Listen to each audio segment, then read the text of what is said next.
Some things stay the same, like how I think of you when you're far away, and I'm lying here on my own.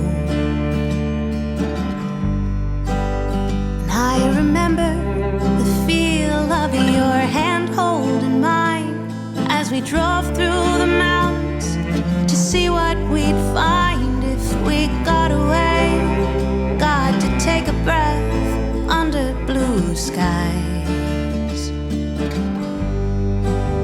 And I see goldenrod sway as leaves tumble and play. The summer fades into fall. I try to hold on to time, I catch it in rhymes, 'cause it's all we have after all.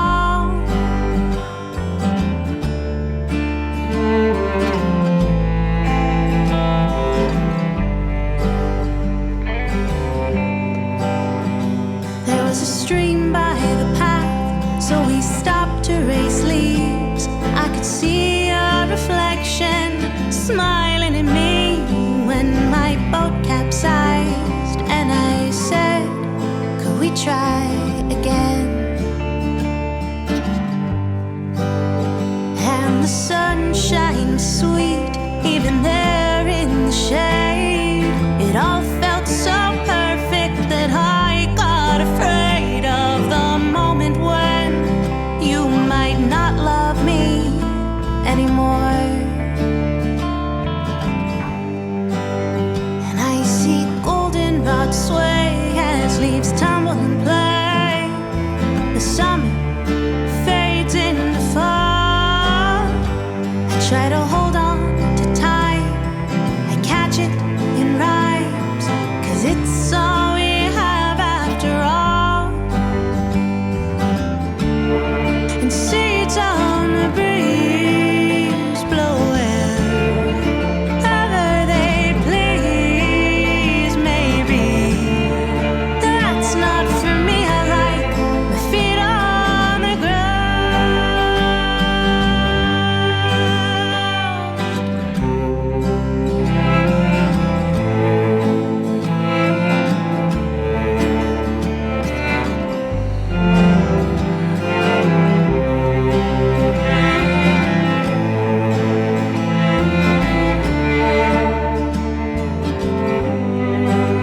And I see goldenrod sway as leaves tumble and play. The summer fades into fall.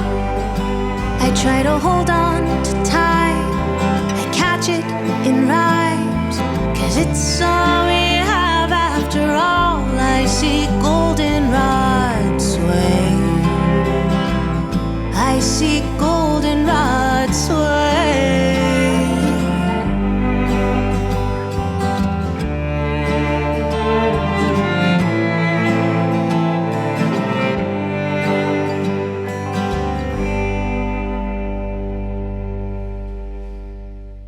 The name of that song is titled Goldenrod.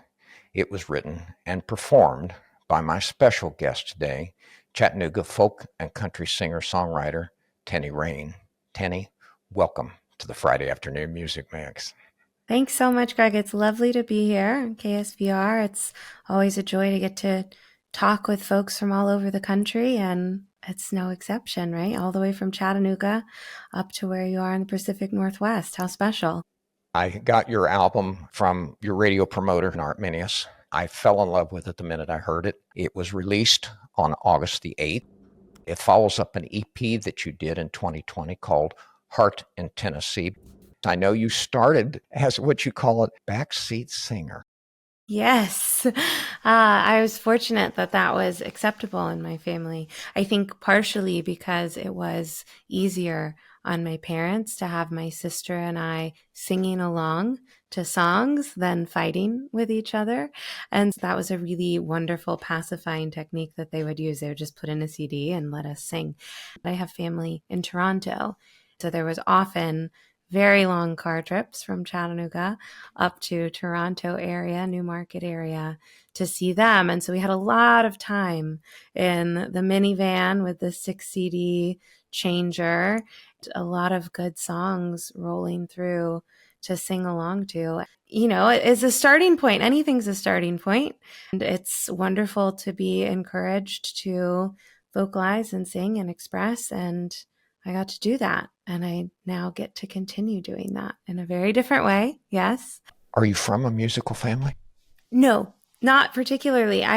My parents, neither of them play really an instrument. We all took lessons, you know, as you do, right? Piano or guitar or something to kind of just learn a bit. And my dad does play now, but he started learning when he was 60. And so it was not something that was part of his life from a young age.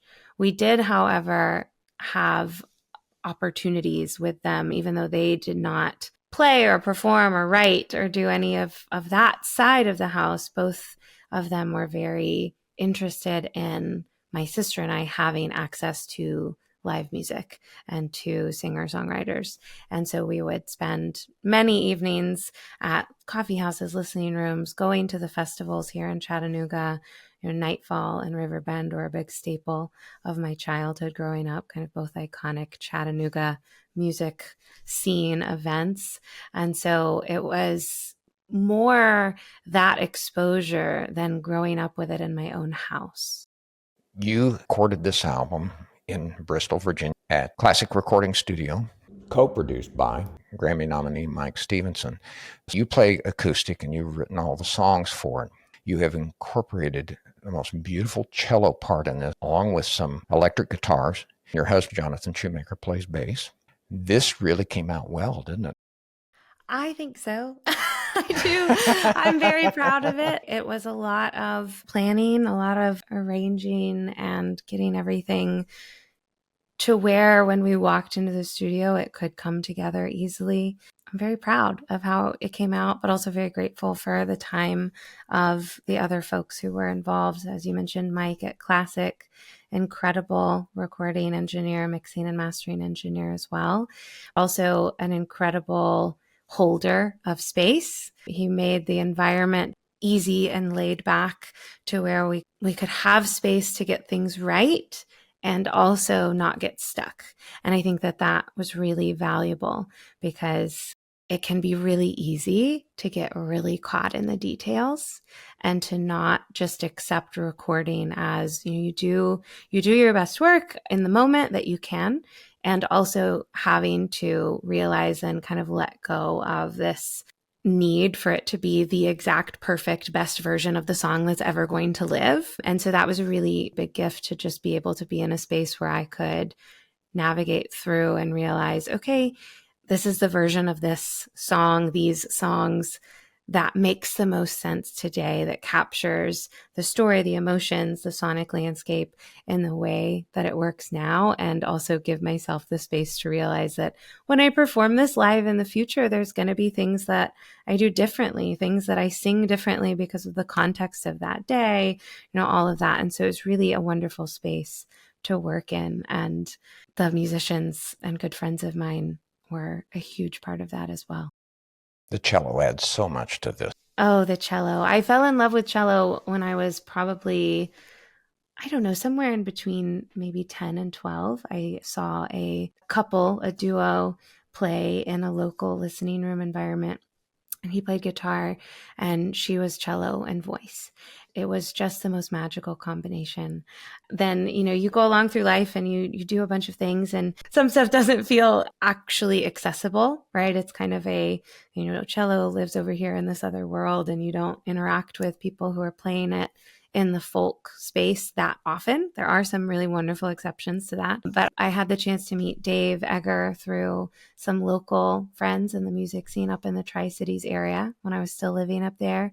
I heard him play before I met him, which was a mistake because I was kind of speechless. When I met him, I was like, "Hi, I'm Teni." And I couldn't quite make words happen because I was just really floored by how much beauty, emotion, and just talent went into performance. And so fortunately, after that kind of embarrassing first meeting, I had a chance to meet him again through Phil Faconti, the guitarist, who is on the tracks as well. They are an incredibly dynamic duo with a lot of experience across many genres, which is so helpful for kind of the singer-songwriter folk space, because you need that ability to reach into other genres and to bring elements of those genres into songs to really craft them specifically in a way that works for them, right? I didn't write a country album or a rock album or, any specific genre. It's very much kind of that singer-songwriter alternative folk space. So to be able to lean into kind of the grungy electric guitar, and then also these huge orchestral cello moments, but also to come back to really specifically placed acoustic melodies on the guitar and these gorgeous, simple, but kind of heart-wrenching solo cello moments was amazing. Let's do another song from this beautiful album, Goldenrod. The name of this song is titled Cold Wind.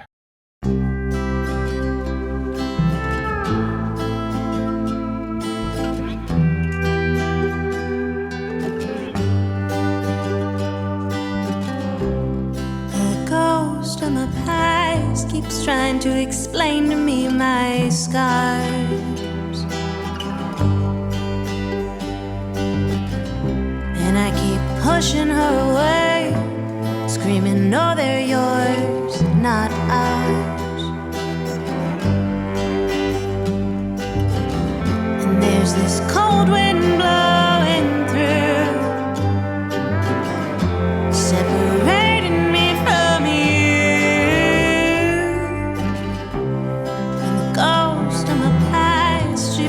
The memories again,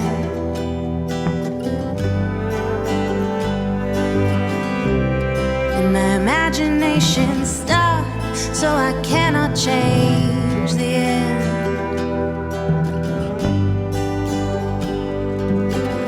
And there's this cold wind blowing through, separating me from you.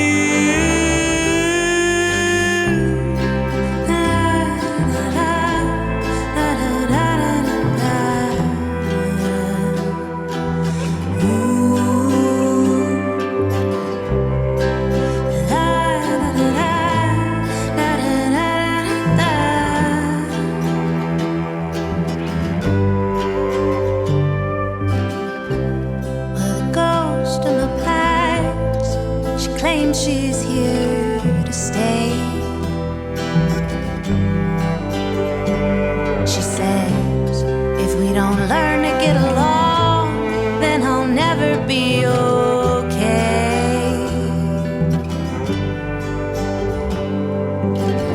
And that this cold wind blowing through will keep on separating me from you.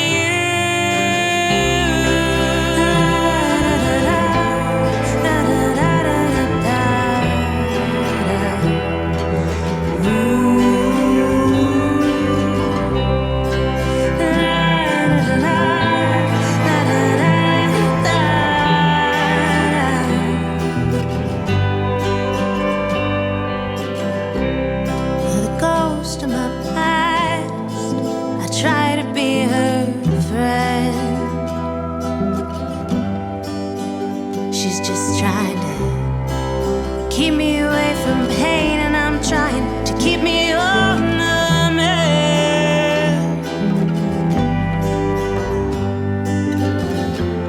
And this cold wind blowing through just makes me wanna curl up into the warmth of you.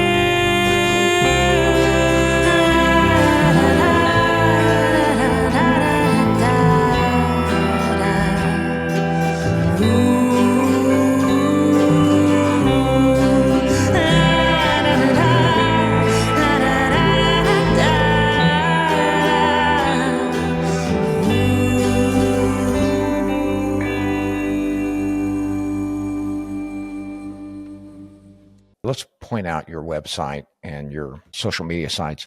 Your website is tenirane.com. And let me spell that. It's TENIRANE.com. Facebook.com/Teni Rane Music. Instagram.com, Teni Rane Music. And you have a fabulous YouTube channel. On your Instagram site, you are talking about the song we just played, Cold Wind. Tell me a little bit about that. Yeah. So in my other world, I work in behavioral healthcare settings as a mindfulness advocate. So doing a lot of yoga and mindfulness-based skills work for folks as they kind of transition forward into whatever their next is, right? Their recovery journey. And you don't get to exist in that space without having to reflect a lot on your own stuff that you're carrying around, your own kind of memories, baggage, moments that have impacted you pretty strongly. So that's sort of a big piece and part of Cold Wind, focusing in some ways on a very specific moment and memory in my life that was challenging and painful. We go through life and we are essentially kind of this one little entity that's marching through that, but there's all these versions of us that happen from different chapters, different seasons. Oftentimes when we look back, there might be moments that we're very proud of, and then there's also moments that we want to kind of hide or shove under the rug, or that we're mad at or ashamed of or angry in some way for that. It is really difficult to feel whole and okay without kind of bringing all of those versions back into this big hug of like, okay, this was a moment and it happened and it was hard and it's still okay for that to be true. So Cold Wind kind of reflects a lot of that need and that reminder for hopefully not just myself, but anyone who kind of listens in, that we can accept who we've been, who we are, and who we will be in the future.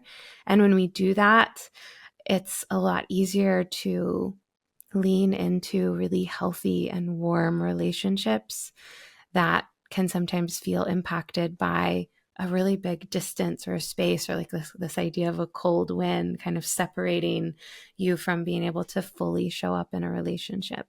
That's where that song lives. It's a hard one to perform sometimes, but it's also been really interesting because people have responded so positively to it. That's one song that people seem to bring up a lot, which is unexpected because it's not, even a traditional song form. It's like a very kind of weird conglomeration of writing and even the instrumentation that comes along with it. But people seem to really identify with it in a strong way, which is very cool and reassuring, because when I put it on the album, I was like, I don't know, this might be too esoteric or too deep or too whatever.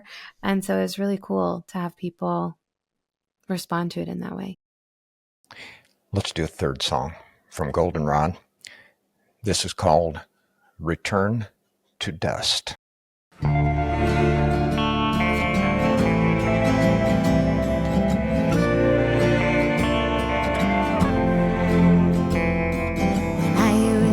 Traveling, I had lots to say, so I bought all these postcards, never sent them your way. Now I'm home, sitting alone, contemplating decay. As oak leaves tumble from the tree, crack and crumble beneath my feet. Summer's gone now, the autumn sings, we all return to dust.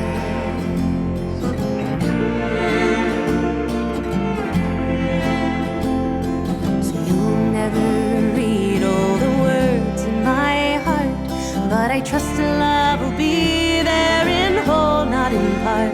And I'm here, marking the years with my hands in the dirt. The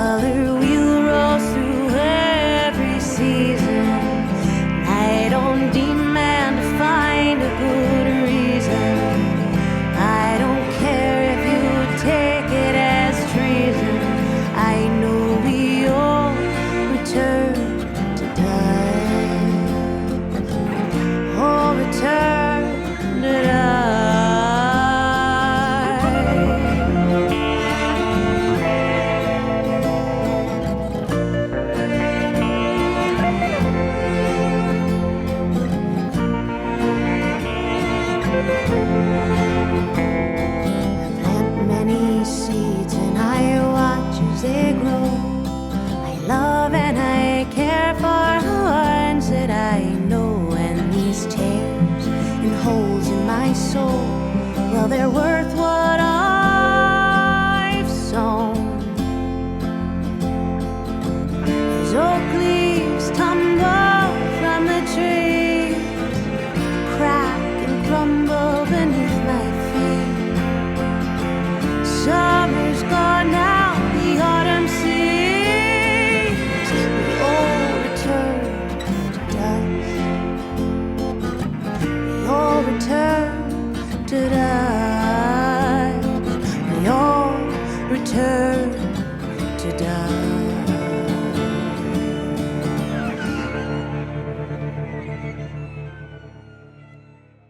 In 2022, you did a residency on the island of Gotland in Sweden. Oh, it was wonderful. If you haven't had a chance to travel to Sweden in the summer, I absolutely recommend it. It's a really magical place. I haven't had a chance to be there in the winter, so I cannot speak to that. I've heard it's quite dark and cold, but it is really incredible in the summer. And that was a really special opportunity and moment in my life. It kind of marked a big shift, moving from corporate engineering world into like, no, I'm really going to do this music thing. And it was amazing to have that residency to land in and sort of get my feet under me and exist in that way. It was fun because it brought me back to a place where I had been before, but in a really different capacity. So I had, in 2016, I guess, so 6 years prior, had lived in the same area on the island, but was playing soccer for a semi-pro team that competed in the Södra Division 1 league in Sweden. So it was very fun to get to go back, to get to see friends again, reconnect with my host family, do that work as an artist, and also get a chance to record a bit on the island. So it was a cool experience.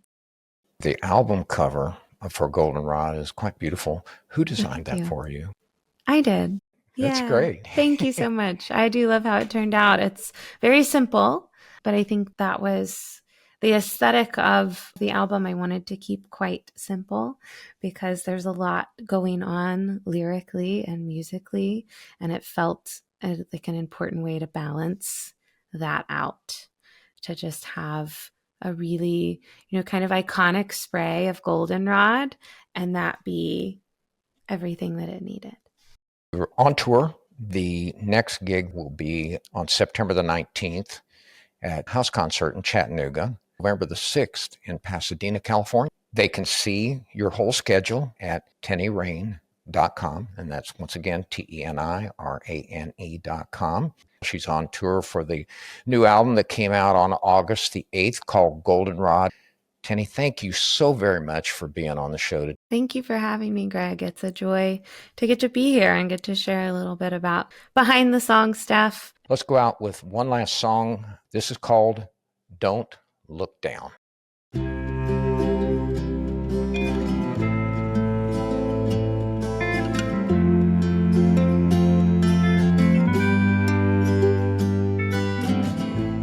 Poetry up in the sky, always well-worn dreams drifting by.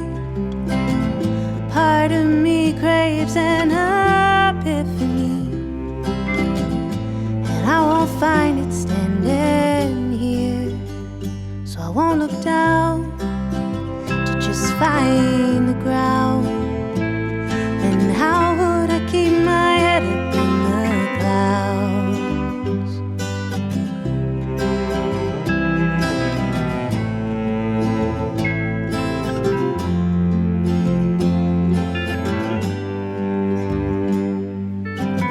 Maybe the past is my own demise, some desperate experiment in getting by.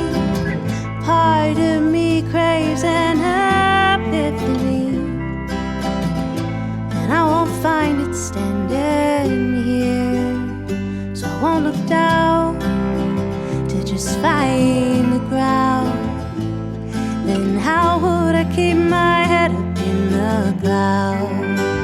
I'll close my eyes, take a look inside, and learn how it feels to stop thinking with my mind, with my head up in the clouds, my head up in the clouds, my head up in the clouds. Don't look down, don't look down, don't look down. If I have to break to be victorious, then I feel that glory as a knife in the base of my spine, leaving me shrunken and paralyzed, caught up in your lie that everything is fine, just fine. So I won't look down to just find the ground. Then how would I keep my head up in the clouds? I'll close my eyes, take a look inside, and learn how it feels to stop thinking with my mind.